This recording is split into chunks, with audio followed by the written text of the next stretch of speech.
Bueno, en primer lugar, les quería agradecer a todos por asistir a este segundo ciclo de charla asociado al, a la postulación del magíster. Hoy en día, en esta charla nos va a presentar la académica del departamento Lina Castro y Raúl Flores. La modalidad de la charla van a ser unas presentaciones de 15 a 20 minutos y les pediría que vayan dejando las preguntas en el chat o las guardes para el final. Sin nada más que decir, adelante, Lina. Gracias, Joaquín. A ver.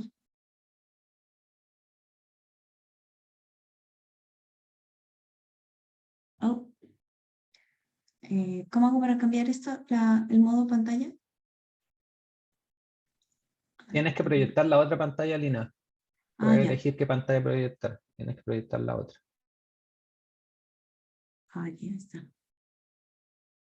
¿Sí? ¿Se ve la...? Sí, ahora sí. Ya. Bueno, buenas tardes. Muchas gracias por asistir.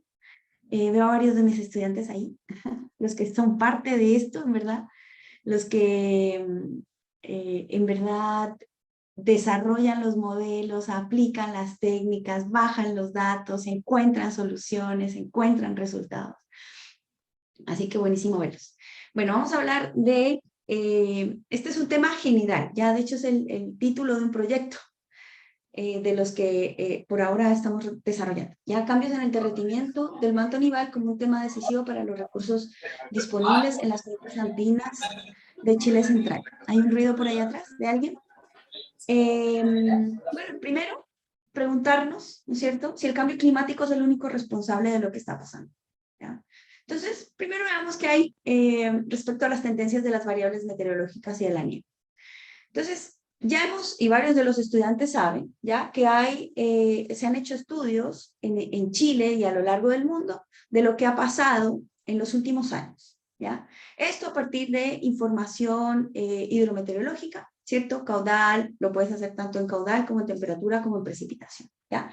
Entonces, de los grandes investigadores de aquí, que hay aquí en Chile, está Garrón, ¿no es cierto?, quien ha encontrado que hay tendencias, ¿no?, al aumento en la temperatura y la disminución en la precipitación, ¿no? Y nos dan unas cifras, ¿ya? Para Chile Central, en general, por ejemplo, 0.25 grados por década, ¿ya? En la precipitación, vemos que hay disminución de precipitaciones de 65 milímetros por década, ¿ya? Y en algunas investigaciones nos han dicho específicamente en dónde han sido más significativas en términos de magnitud, ¿ya? Pero también, dado que nosotros, o Chile, depende de lo que se acumula en la cordillera, también han habido estudios relacionados con el cambio en la cobertura nival, ¿ya? Entonces han visto que la línea cero, ¿no?, o la isoterma cero ha aumentado con el tiempo, y por ahí está en los estudios de Carrasco del 2008, más de 12, 14 años, ¿no es cierto?, y Barria, que lo hizo en el 2019, donde muestran que hay un aumento de esa línea de nieve de 265 metros, ¿cierto?, entre 1978 y 2018. Bueno, para finales del siglo XXI, el IPCC nos dice, van a ser mucho más graves estas tendencias, o lo que va a ocurrir, ¿no?, con aumento de la temperatura del orden hasta de 2.6 grados, ¿ya? Y bueno, también disminuciones en la precipitación, que nos habla por ahí Boscourt, de 30%, ¿cierto? Esto con escenarios de cambio climático, el más grave, el 8.5. Entonces ahí en las gráficas pueden ver algunos resultados de lo que han hecho sus propios compañeros, ¿ya?, respecto a Chile. Uno, en el sentido de la temperatura, ahí muestro solo la temperatura máxima, pero uno puede analizar la mínima, la media, etc. Pero en la temperatura máxima, Pablo Javier encontró, y esto es reciente, que han habido, o hay tendencias en los últimos años, estos con un análisis de CR2 MET y datos observados de más de 40 años, que en la parte del norte chico y centro del país y algunas en el sur, hay tendencias significativas, estadísticamente significativas, de aumento en la temperatura, ¿ya?, que llegan incluso a 1.2 grados por década, ¿ya? En la precipitación, Marisela Solorza, ¿ya? Encontró tanto para las estaciones que hay en Chile como para los datos registrados con el CR2Met, que es esta nueva grilla que nos muestra todo el territorio chileno. Ha encontrado también tendencias preocupantes en disminución de precipitación en la zona sur y en la zona centro. Gravísima, ¿no es cierto? Miren ustedes, esas de hecho, acá no están por década, en el otro sí están por década, las tendencias en esta no están ni siquiera por década, están por año. Ahí se nos olvidó colocar la unidad, pero están por año. Entonces hay hasta menos 47 milímetros ya en disminución por año en la parte de Chile central y en el sur de Chile.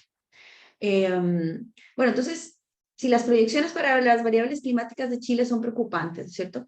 Esto provocará cambios en el manto nival, obviamente, en la distribución, en el volumen de agua equivalente en nieve, que es el que después en época de derretimiento sirve para diferentes usos, ¿no es cierto? La temporalidad de los procesos de acumulación y deshielo y, en definitiva, en los recursos hídricos disponibles en las cuencas andinas, ¿no? Por acá, entonces, pasándonos al lado de la nieve específicamente, ¿ya?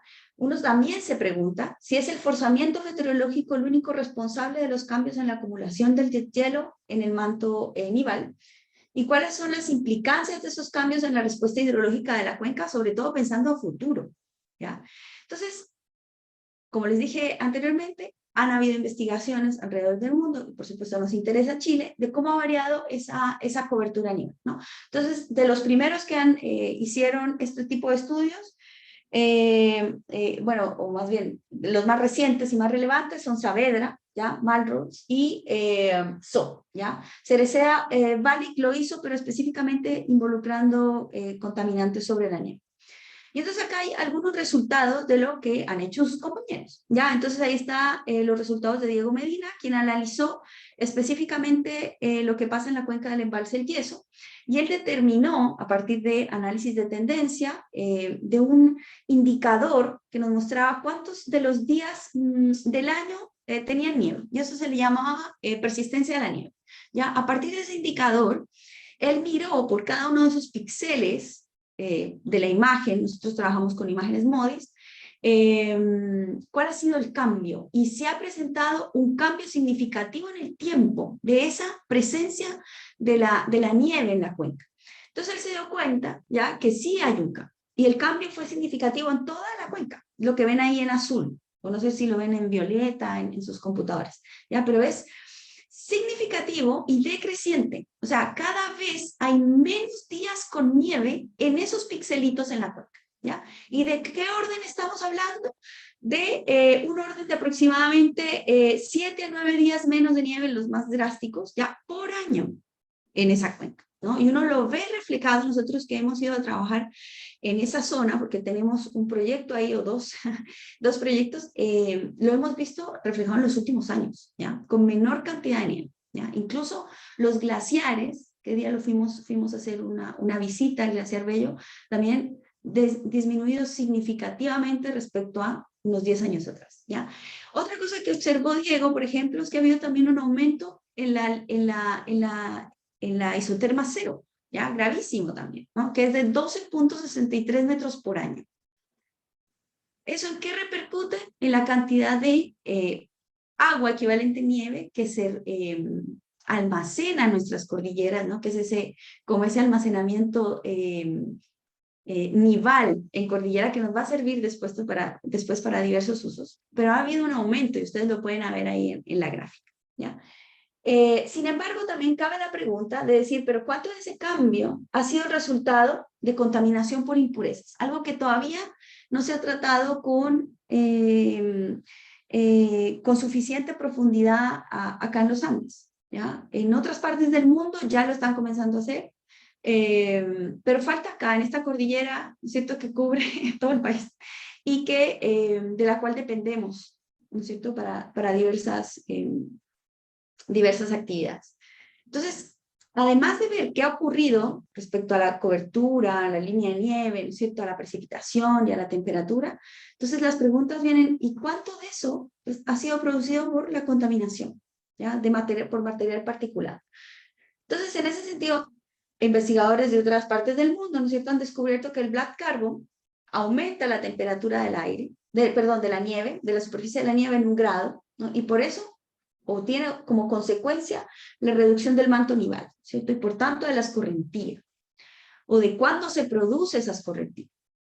Di Mauro también en el 2019 cuantificó el acortamiento de la temporada de nieve debido a la deposición de polvo en los Alpes europeos. Ese polvo que viene del Sahara, por ejemplo, ¿no? Y encontró que para esas fechas o esos 2 años que evaluó, la fecha del hielo se adelantó 18 y 11 días. ¿Ya? Santra en el 2019 estimaron concentraciones de black carbon también en el Himalaya, lo que produce una disminución del albedo. Ustedes saben que el albedo hace parte del balance energético en cuanto a la radiación neta, ¿cierto? Cuánto de esa radiación de onda corta que llega se ve reflejada y por lo tanto no la absorbe el pan de nieve. Entonces hubo una disminución del albedo y con ello una sensibilidad en la escorrentía de los glaciares en el Himalaya, ¿ya? Un aumento de la escorrentía por los glaciares del 4 al 18%.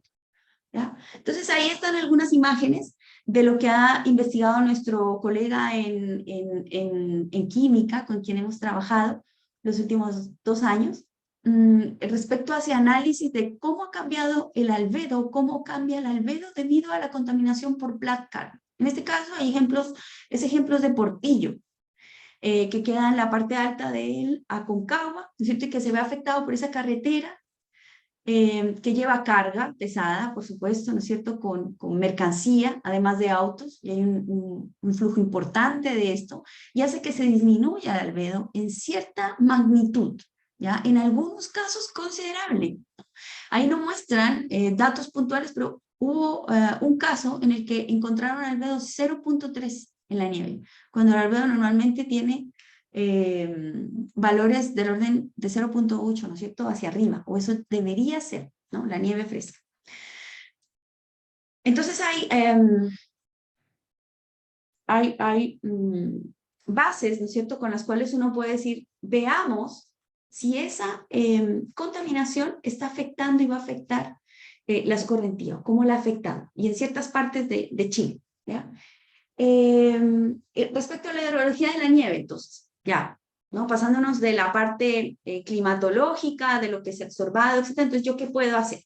Entonces, ¿cómo lo vamos a hacer nosotros? A partir de una modelación hidrológica, ¿ya? Pero la nieve, la acumulación del derretimiento de nieve, en la modelación hidrológica se ha tratado por medio de 2 enfoques. Uno, que utiliza el balance de energía, que ese es el que nos serviría a nosotros bastante, ¿ya? ¿Por qué? Porque involucra esta característica tan sensible, ¿no es cierto?, el albedo, tanto en el balance energético como a la contaminación que pueda deberse debido a este material particulado, o sea, black carbon, brown carbon, el polvo, hasta las cenizas volcánicas lo afectan, por supuesto, ¿sí?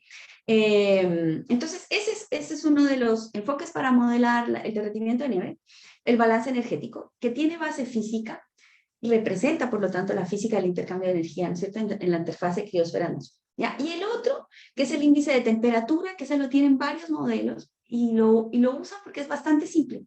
Solo depende de la temperatura, la temperatura de fusión, y depende de la temperatura del aire, y un factor de derretimiento, que viene a sintetizar todos estos factores, ¿no es cierto?, que están involucrados dentro del balance energético. Ya ha sido muy bueno, ya en los modelos hidrológicos, no hay que desconocer, ¿ya?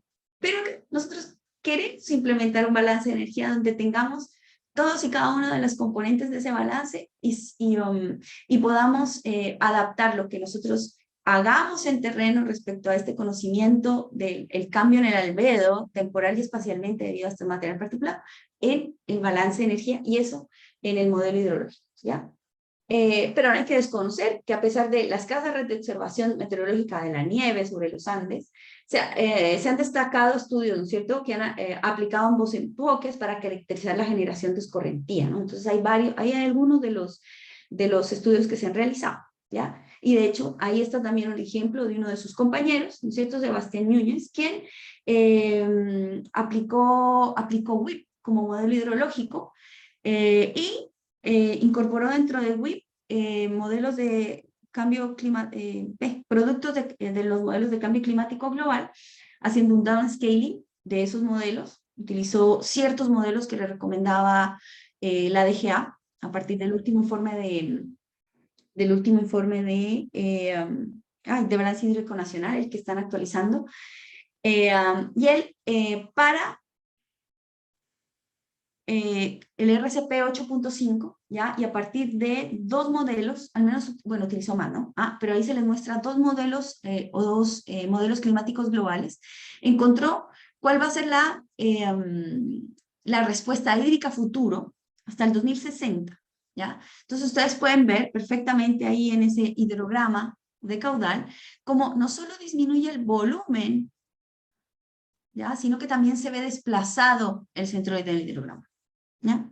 Entonces hay repercusiones cuanto al cambio climático global. Ahora bien, solo se ha hecho, estos estudios se han centrado en estimar el volumen total en las cuencas analizadas sin diferenciar la contribución por Snow Water Equivalent, el equivalente a agua en nieve, y tampoco sin incluir la posible contaminación futura sobre el manto nival, solamente la precipitación y la temperatura, que está muy bien, ¿ya? Pero nosotros queremos incluir también esa contaminación. Entonces, ¿cuánto sabemos sobre la acumulación y la generación de las correntías de hielo en las cuencas andinas? ¿Cuáles serían las cuencas más afectadas? ¿En qué parte de ellas? ¿Qué efecto tienen los cambios en los forzamientos radiactivos y de contaminación sobre el volumen de escorrentía de hielo? Para futuro a lo mejor sea peor que esto, ¿ya? Peor de lo que estamos viendo, y debemos estar preparados, tener bases para mostrarlo, ¿ya?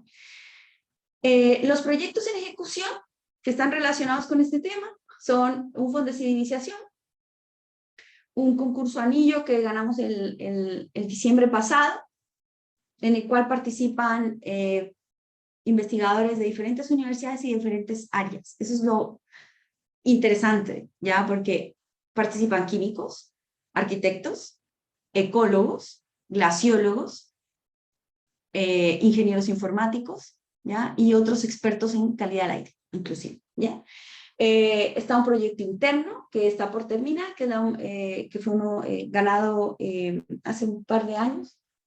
Y está un proyecto FONDEF que también está por terminar este año, un FONDEF de IDEA, que busca generar un sistema integrado de monitoreo, un modelo hidrológico químico para la gestión de recursos hídricos. Entonces, ahí está, ¿ya? Ese modelo hidrológico químico es la mezcla entre la modelación hidrológica convencional y esta dinámica de las características fisicoquímicas de la nieve que se pueden incorporar al modelo para ver el grado de afectación debido no solamente al cambio en la temperatura y en la precipitación, sino también a esta contaminación, ¿ya? Entonces, ahí están algunos de los participantes, fue lo que logré capturar en algunas presentaciones, porque no tengo las fotos de todos.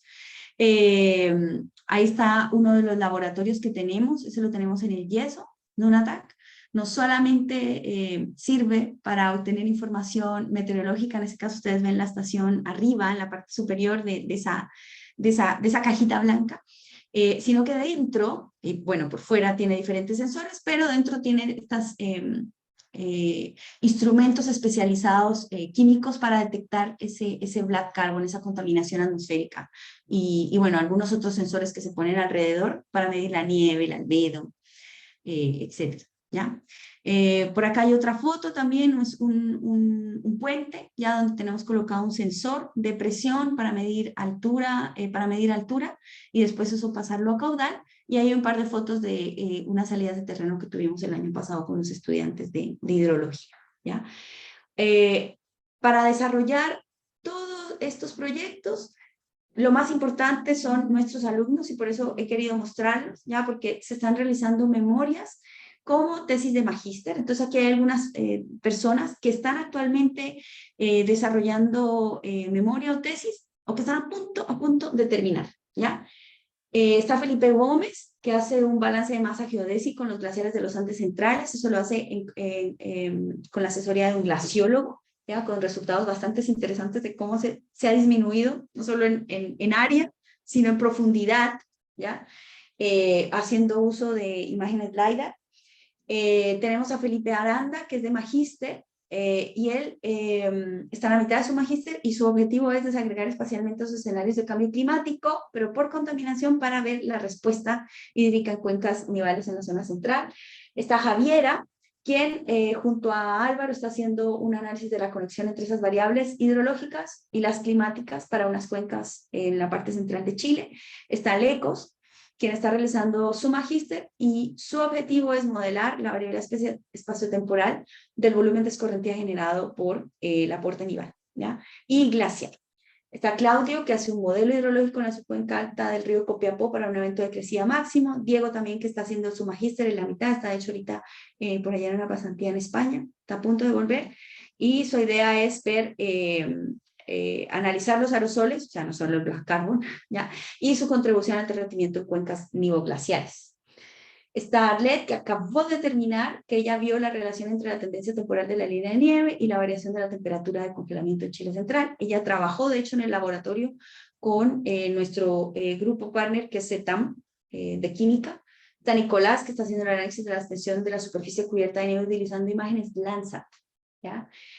Pablo Javier, que les mostré unos resultados, que hizo un análisis de tendencias de la temperatura de China con el TENETAL, también está listo, ya está a punto de presentar. Sebastián Rosas, que es el primero en utilizar inteligencia artificial para el pronóstico nival, ¿no? El pronóstico del nivel de agua subterránea en un acuífero. Está también Karina, en algunos otros no tengo fotos porque no me los han mandado. Karina, que es de magíster, ella está haciendo un trabajo muy interesante en el retroceso glaciar en la zona centro-sur de algunos glaciares, porque algunos tienen menos afectación, si bien están afectados por la precipitación, la temperatura, ¿cierto? Hay otros que están siendo más afectados. Entonces estamos buscando el culpable, ¿ya? El por qué. ¿Por qué ese sí y el otro no? Si tienen las mismas características, están similarmente ubicados geográficamente, ¿ya? Pero el otro ha sido, o uno de ellos está totalmente acabado. Está Luis Figueroa, quien está realizando una memoria para analizar el cambio forzativo del radiamiento, del forzamiento radiativo causado por la reducción del albedo en la cuenca de la Concagua. Julián Dandurain, que está en modelación hidrológica con un modelo del profesor Stowas de acá de la Santa María, donde incluye el modelo de balance de energía y donde incluye esa modelación dinámica de la nieve, ¿ya?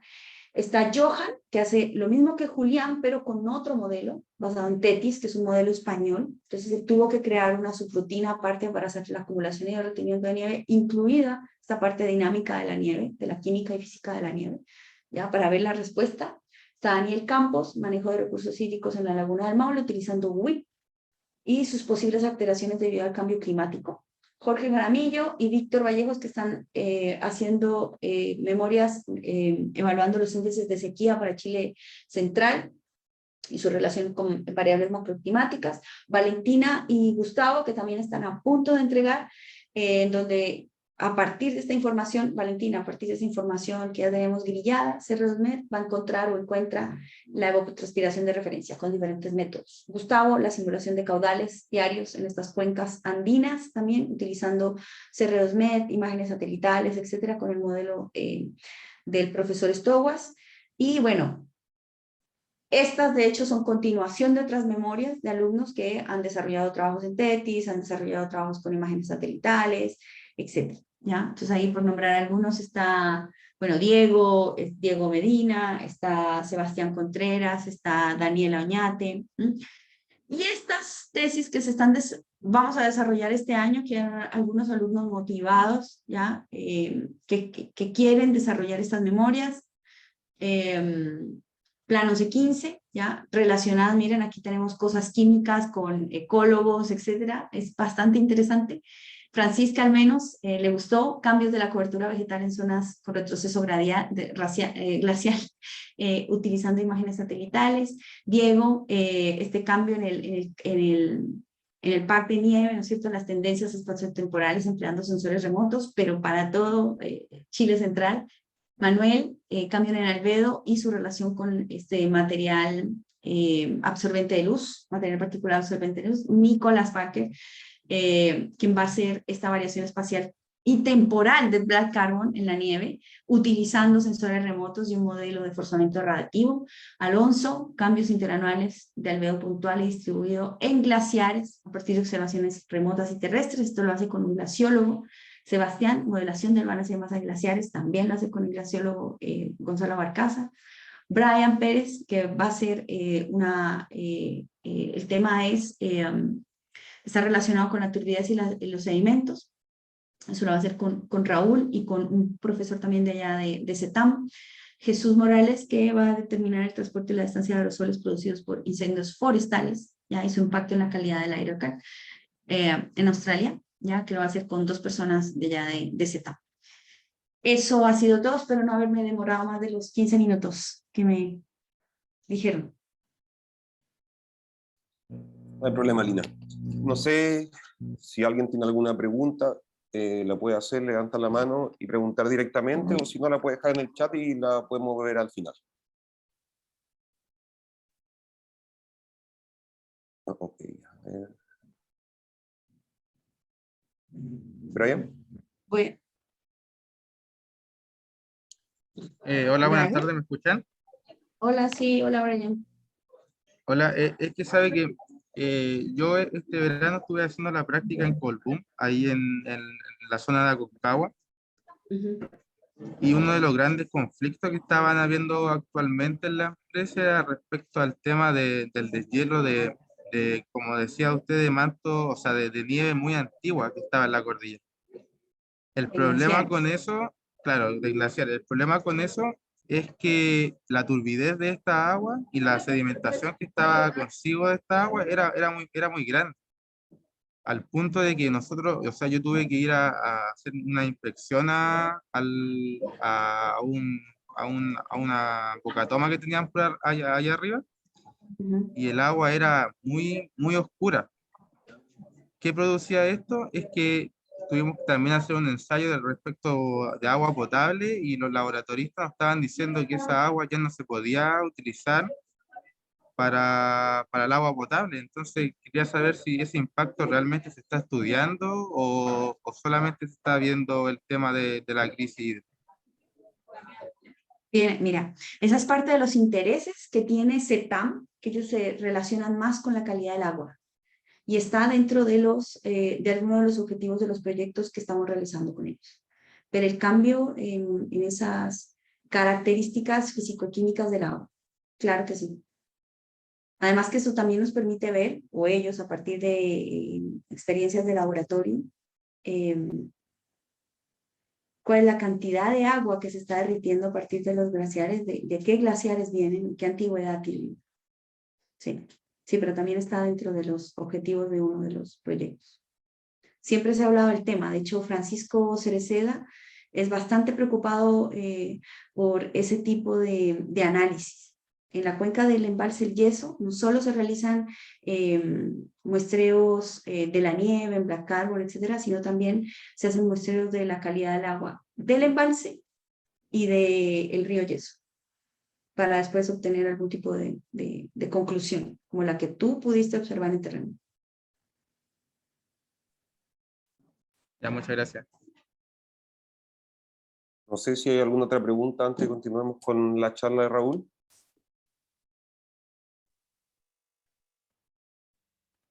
Bueno, si no, la pueden ir dejando en el chat y al final vamos a tener otro momento para continuar con las preguntas. Y justo tú escogiste el tema relacionado con eso, así que vas a estar más que involucrado con lo que estás preguntando. Sí. Felicitaciones por eso. Súper. Ya voy a dejar de compartir entonces. Dale, Raúl. Ya, gracias, Joaquín. Bueno, entre paréntesis, el tema de Brian me parece súper interesante, así que después lo podemos conversar más en detalle, ya que va a estar relacionado también con el tema de la turbidez y que vamos a estar mirando. Ya, voy a empezar a compartir, denme un segundito.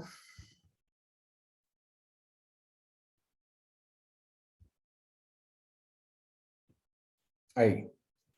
¿Se ve, cierto? Sí, pero ¿Sí? está minimizado. Sí, se ve. Ahí sí. Sí. Ya, súper. Bueno, buenas tardes ya a todos y todas, y también les agradezco que estén aquí mostrando interés por las cosas que hacemos en el departamento, en el área hidráulica. Yo les voy a comentar un poquito respecto de lo que estamos haciendo en el área más costera, si bien la cuenca es una sola y por lo tanto todo está relacionado. De hecho, los proyectos que hablaba Lina también son en la cuenca del Maipo, solo que en la parte alta. Y por lo tanto tienen, por supuesto que tienen un efecto todos esos procesos en lo que se puede ver en la zona de la desembocadura, ¿cierto? En la costa, ¿ya? Y por supuesto que mientras que en el transcurso del agua desde la cordillera a la costa pasan un montón de cosas, finalmente en la desembocadura es el punto donde todos estos procesos, todo lo que ocurre en la cuenca termina manifestándose y por supuesto que tiene consecuencias para los distintos ecosistemas y también para la economía. ¿Ya?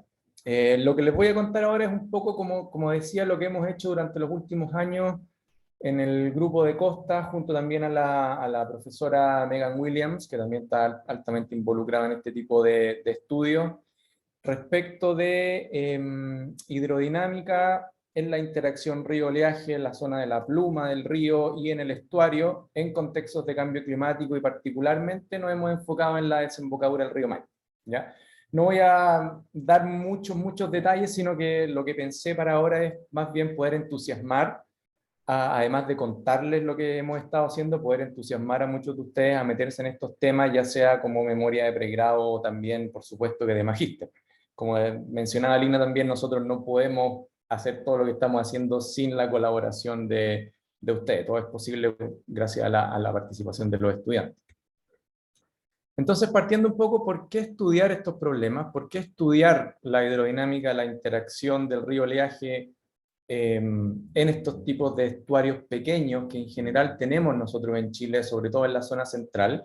Esta es la desembocadura del río Maipo, pero la mayor parte de las desembocaduras, digamos, entre la tercera, cuarta región hasta tal vez la octava, son muy similares a esta. ¿Ya? Son sistemas que forman estas barras en la desembocadura, por lo tanto son estuarios de barra, y todos tienen una morfología muy similar, producto de que los caudales o el régimen estacional de los caudales es similar, ¿cierto? Donde tenemos precipitación en la zona en invierno, donde se generan pics de caudal normalmente, y además tenemos los deshielos en verano, primavera-verano, ¿cierto? Por lo tanto tenemos dos épocas en que los caudales suben, pero hay una alta estacionalidad, además de un clima de oleaje bastante importante en la zona central, lo que finalmente se conjuga para que, como los caudales no son tan altos, el clima de oleaje y el transporte de sedimento es importante, se generan estas morfologías con estas tremendas barras en la desembocadura, que quieren cerrar en el fondo la desembocadura, pero como por el otro lado viene el caudal del río, aquí hay una competencia bastante interesante, ¿ya? Entonces, bueno, como les comentaba, aquí en la desembocadura, esta es particularmente la cuenca del río Maipo, es donde se manifiestan todos los procesos que ocurren en la cuenca. Finalmente van a llegar a este punto, ¿cierto? Todos los materiales que se tiran en el río, además de todos los sedimentos, contaminantes, fertilizantes, etcétera. Todo finalmente va a dar aquí, y de acuerdo a los procesos que ocurran en esta zona, pueden quedar confinados a un entorno más bien local, ¿cierto? O también pueden propagarse a larga distancia a través del sistema costero, y por lo tanto lo que pasa aquí en la desembocadura del río Maipo sin duda que puede afectar a Las Cruces, Cartagena, que está un poquito más al norte, o tal vez Santo Domingo y las localidades que estén más al sur. Los ríos traen agua dulce, sedimentos, nutrientes, que entre comillas podríamos pensar que son cosas buenas, pero también, de acuerdo, considerando toda la intervención que hay a lo largo de las cuencas, van a traer contaminantes, fertilizantes, basuras y desechos, cosas que por supuesto consideramos nocivas, pero que de todas maneras estarían llegando a la zona costera. Aquí hay procesos de intercambio, de transporte, que van a depender del clima de oleaje, de los caudales del río, de los vientos, etc. Es una hidrodinámica bastante complicada, pero que va a determinar la morfología costera, principalmente producto del aporte de los sedimentos, que nace allá arriba en la montaña y finalmente llegan aquí a la costa. Y también la calidad del agua, sin duda, ¿cierto? Productos de contaminantes, fertilizantes, la salinidad que existe en los estuarios, que también va a depender del aporte del agua dulce que venga de la cuenca, y de cuánto en el camino, cuánta agua le sacamos a los ríos en la cuenca, ¿cierto? Que todos sabemos que es un problema que nos está afectando bastante. Ahora, todo esto, la interacción, ¿cierto? ¿Qué es lo que pasa finalmente con los materiales y el agua en el sistema costero? Es un problema importante porque va a afectar a las localidades y a los ecosistemas que están situados en la costa, y es algo que sin duda vale el esfuerzo poder investigar para poder tratar de predecir de alguna manera qué es lo que estaría ocurriendo con todas estas sustancias que finalmente llegan al ambiente costero, ¿ya? Todo esto dentro de un contexto de cambio climático. Como mencionaba Lina, los caudales de los ríos están bajando, el caudal del río Maipo, o lo que finalmente llega a la desembocadura, es mínimo, producto tanto de que ha llovido menos, que hay menos nieve, hay menos deshielo, hay menos volumen de agua, pero también el consumo a lo largo del camino del río sigue siendo el mismo, incluso en algunas oportunidades mayor, y por lo tanto el agua que llega, ¿cierto? Llega menos agua, puede llegar más concentrada en contaminantes y fertilizantes por lo mismo, porque se sigue tirando las industrias siguen tirando lo mismo al agua, pero ahora viene menos agua, por lo tanto la concentración puede subir de forma importante. Entonces el cambio climático está jugando un rol muy importante en lo que finalmente llega a la costa y la calidad de esas aguas que están llegando a la costa, ¿ya? Pensemos que aquí en estos sistemas de estuarios y humedales son muy ricos en términos de ecosistemas, de flora y fauna. Muchos de ellos tienen santuarios de la naturaleza. Por ejemplo, este mismo sistema del río Maipo tiene en su desembocadura el santuario humedal del río Maipo, que es reconocido a nivel internacional como una zona de anidación y digamos, de parada para estas aves migratorias que vuelan miles de kilómetros, ¿ya? Entonces, son zonas bastante importantes. Además de que un 40% de la población mundial vive a menos de 100 kilómetros de la costa, y esto en Chile el porcentaje es aún mayor porque nuestro país es muy angosto, ¿cierto? Y si evaluamos los primeros 100 kilómetros desde la costa, yo creo que más de la mitad de la población del país está viviendo cerca de la costa. Entonces, y los lugares cerca de las desembocaduras son lugares muy apetecidos porque son bonitos, porque son altamente turísticos, además de que tienen esta proliferación de flora y fauna que también es interesante.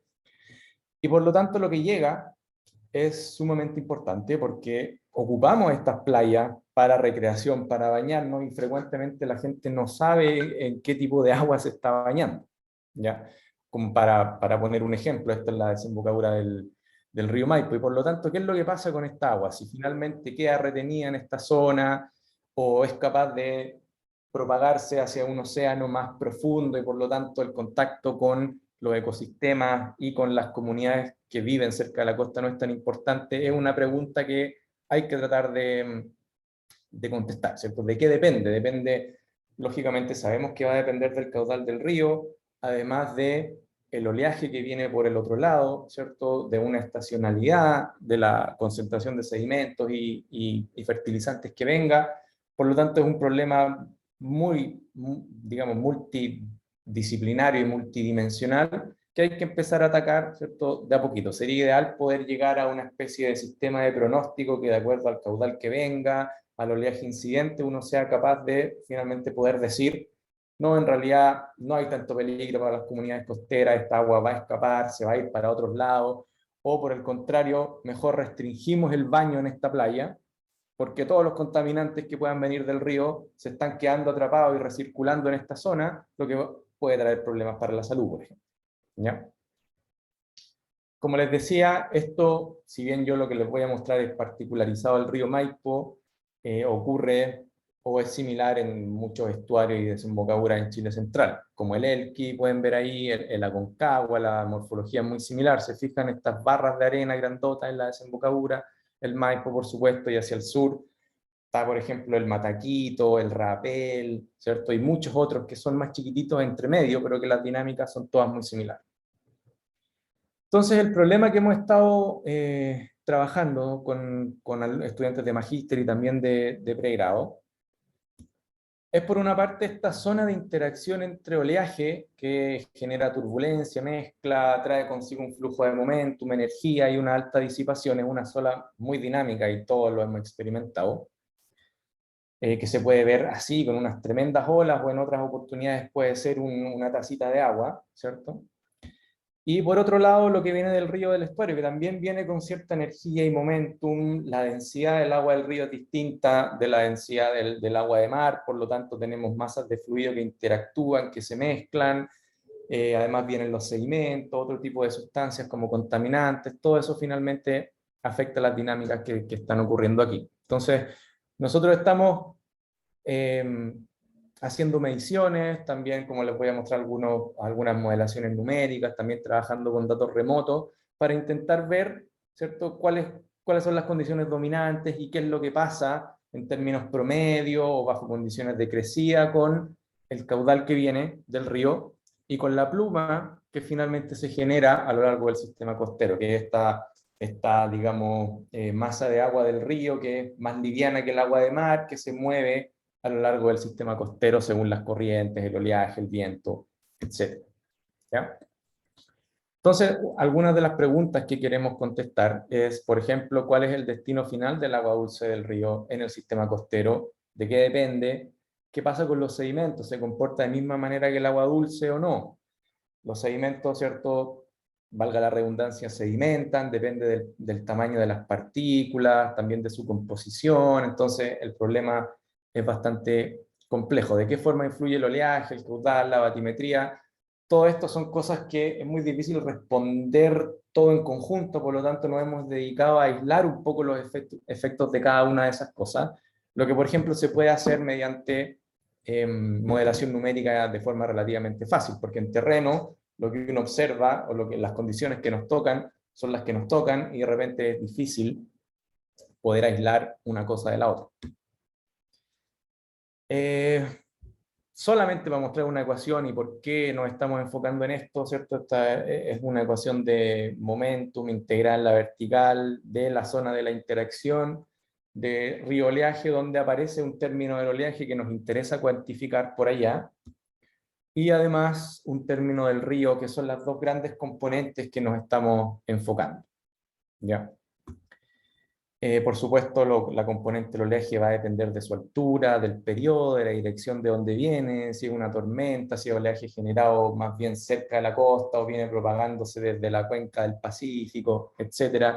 Y lo que venga del río también va a depender de la época, la estación, el valor del caudal, etcétera, etcétera. Entonces es un problema altamente complejo que lo hemos estado abordando desde varias perspectivas distintas. Como les comenté, uso de sensores remotos, primordialmente drones, como la foto que están viendo en el fondo. También imágenes de satélites, sobre todo estos satélites que tienen una resolución espacial bastante fina, que pueden capturar escalas de 10, 20, 30 metros, que son las que estamos manejando aquí. Por supuesto que sensores in situ a través de campañas de terreno, donde instalamos sensores de velocidad de flujo, de turbidez, de salinidad, temperatura, de nivel, de presión, etc. Y también a través de modelación numérica que nos permite, a través de idealizar un poco el problema, aislar las distintas variables y simular las condiciones que podríamos esperar. Ya todo esto ha sido bajo el alero de proyectos FONDES y también fondos internos de la universidad y también proyectos FONDAP como SIGIDEN, el Centro para la Gestión Integrada de Desastres Naturales, que también nos ha ayudado y que también le interesa mucho qué es lo que está pasando en esta zona. Lo que les voy a mostrar ahora son algunas de las cosas que hemos hecho a los que les gusta, por ejemplo, meterse al agua y están pensando que les gustaría. Siempre vamos a tener oportunidades, estamos yendo a terreno regularmente, de repente nos toca meternos ahí, como ven, en pleno oleaje, de repente estamos tirados en la playita esperando simplemente que los sensores midan, o volando el dron, etcétera. Es una dinámica bien interesante. ¿Ya?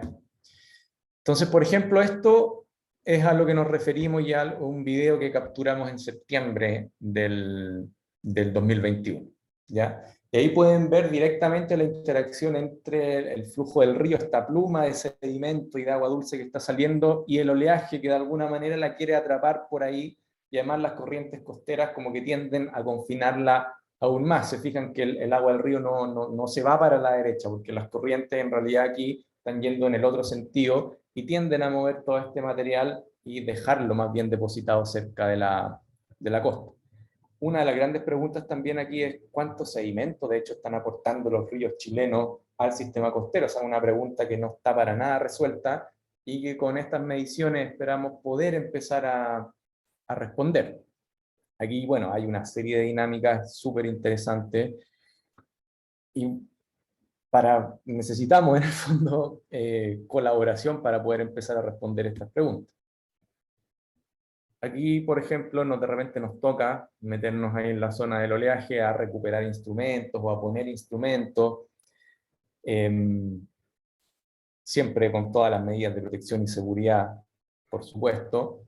Ahí se fijan, no sé si alcanzó a ver, pero está nuestra boya de medición, esto es ahí en la zona de la desembocadura, pero no justo a la salida del río, sino un poquito acá, tomando mediciones puntuales con otro tipo de sensores, ¿cierto? Entonces, en realidad, cuando vamos a terreno hay hartas tareas que hacer.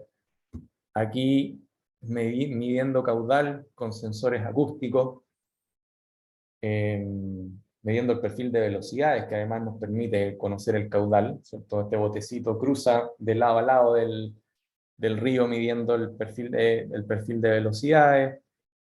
Todo esto, por supuesto, en grupos de 10, 15 personas, porque es imposible hacer una campaña de terreno si no tenemos el contingente humano, y la mayor parte, de hecho, son estudiantes nuestros, del departamento, y algunos de ellos están presentes aquí hoy día. Otro videito, ¿cierto?, de algunas de las técnicas de medición que estamos utilizando, anclándonos de donde sea. Aquí construimos un sistema de tablas de surf que nos permitió poner un instrumento, eso blanco que están viendo ahí es un perfilador de velocidad que está midiendo el perfil de velocidades hacia abajo, y ese tenemos que ponerlo todos los días, sacarlo, etcétera, etcétera, y después nos da unos datos sumamente potentes en términos de la velocidad del flujo y cómo varía, ¿cierto? Varía a lo largo del día y entre las distintas estaciones. Después volvimos, de hecho hace unos meses atrás, en enero del 2022, donde el estuario y la desembocadura tenían una forma completamente distinta, producto de la variación en la época del año, producto de la misma sequía, donde en verano está llegando menos agua, nos toca recorrer de repente el estuario en kayak, tomando mediciones, ¿cierto? Tenemos varios equipos, ahí ustedes vieron uno, y más acá, si no me equivoco, van a ver otro equipo que está en otro kayak tomando mediciones, ahí se alcanza a ver, más cerca de la desembocadura. Entonces, hay harto trabajo cuando vamos a terreno, y lo que estamos haciendo es cuantificando todas estas variables que finalmente nos van a permitir poder concluir algo respecto a la calidad del agua, qué es lo que pasa con todo este material a lo largo del sistema costero, qué es lo que pasa con la morfología, etc. ¿Ya? Con imágenes de dron, por ejemplo, videos como el que están viendo ahí, nosotros podemos obtener información bastante útil cuando lo rectificamos y lo pasamos a coordenadas reales, que posteriormente podemos calcular parámetros sumamente importantes en la dinámica del flujo, como disipación de energía, momentum, cuantificar qué tan grande es la pluma de sedimento que se ve, etcétera, etcétera, a través de videos de dron. Entonces lo hemos estado usando constantemente y nos han dado muy buenos resultados. Modelos numéricos también nos ayudan a simplificar el problema. Por ejemplo, aquí están viendo una batimetría que es altamente idealizada, y van a ver una pluma que simula la entrada del río bajo condiciones idealizadas. El de la izquierda no incluye oleaje, por ejemplo, y el de la derecha sí incluye oleaje incidente. Ustedes no lo ven, o sea, lo pueden ver aquí en la parte de abajo, donde aquí se ven olitas, y en el otro no se ven olas. ¿ya? Es la única diferencia, y como pueden ver, la dinámica de esta pluma que sale de agua dulce y sedimento es sumamente distinta. ¿Ya? El oleaje tiende a confinar toda esta agua a zonas muy cercanas a la costa, como pueden ver aquí, versus cuando es libre de expandirse, en realidad va a seguir expandiéndose simétricamente por el sistema costero. Ahora, si le incluimos oleaje, y este es un oleaje que apunta, digamos, hacia arriba, que se va propagando de esa manera, la situación también cambia porque ahora se generan corrientes, y esto es lo que en general nosotros observamos en terreno, ¿cierto? Entonces, se empieza a generar una estela en la dirección de las corrientes, lo que también contribuye a que toda esta agua dulce y sedimentos y posiblemente contaminantes, etcétera, quede confinada cerca de la costa, interactuando con las comunidades costeras, además con los ecosistemas, lo que puede sin duda ser muy nocivo si es que esta agua es tan altamente contaminada. Entonces, a través del análisis de todos estos modelos y los datos de terreno, estamos fabricando algún esquema que nos permita tratar de predecir con anticipación bajo qué condiciones de oleaje, ¿cierto?, el agua va a tender a quedar atrapada, o condiciones de flujo de río, etcétera, etcétera. ¿Ya? Entonces, estas son imágenes de Google Earth que ustedes pueden acceder y pueden observar aquí que bajo esta circunstancia, la zona de rompiente del oleaje parece como una barrera efectiva, ¿cierto? Pero bajo otras circunstancias no lo es. Y el sedimento y el agua dulce puede expandirse sin problema a lo largo del sistema costero. Entonces, es una pregunta que estamos tratando de responder por todas las implicaciones sociales, ecosistémicas, económicas que puede tener. ¿Ya? Así que los dejo con esta pincelada. Estamos buscando interesados o interesados en estos temas para memoria y también para magíster, temas de oleaje, estuarios, uso de sensores remotos, drones fundamentalmente, a los que les gusta el terreno, meterse al agua, ponerse un traje y empezar a hacer mediciones, o que creen que les va a gustar y nunca lo han hecho, también nos pueden contactar, porque estamos yendo regularmente. Los que les interesa la moderación numérica, temas de transporte de sedimentos, cambio climático, etcétera, no duden en tirarnos un correo para que podamos conversar. Ya ahí está mi correo abajo en la PPT, y cualquier cosa estamos aquí para poder responder preguntas y conversar respecto a estos temas. ¿Ya? Gracias, y con eso termino, Joaquín. Muchas gracias, Raúl. Muchas gracias por la presentación. Recordar que la próxima semana se va a realizar una charla respecto al magíster y a su proceso de postulación con bastante más detalles, que va a ser dictada por el académico Patricio Catalán. Y está además decirle que siéntanse con la libertad de contactar a Raúl o a Lina por si se encuentran interesados en algún tema o explorar alguna línea de investigación en particular. No sé si Raúl o Lina tienen algo que decir antes que terminemos. No, o sea, terminar con que, bueno, estos temas, al menos estos más costeros, de oleaje y estuarios, son cosas que no vemos, o sea, que no vemos en los cursos de la línea hidráulica con detalle, y les pueden parecer al menos desconocidos, pero si hay interés, les podemos recomendar lecturas y cosas así, podemos conversar para que estén un poquito más familiarizados con estas cosas. Además de que los cursos optativos tal vez son donde estos temas empiezan a aparecer con mayor fuerza. Por ejemplo, el curso de transporte de sedimentos, mecánica de fluidos avanzada, mezcla y turbulencia, que también han sido cursos que se han dictado, les permitirían meterse un poquito más en estos temas si existe el interés. Eso. Y bueno, de mi parte, estoy bastante agradecida porque hay varios de los estudiantes que están interesados en hacer la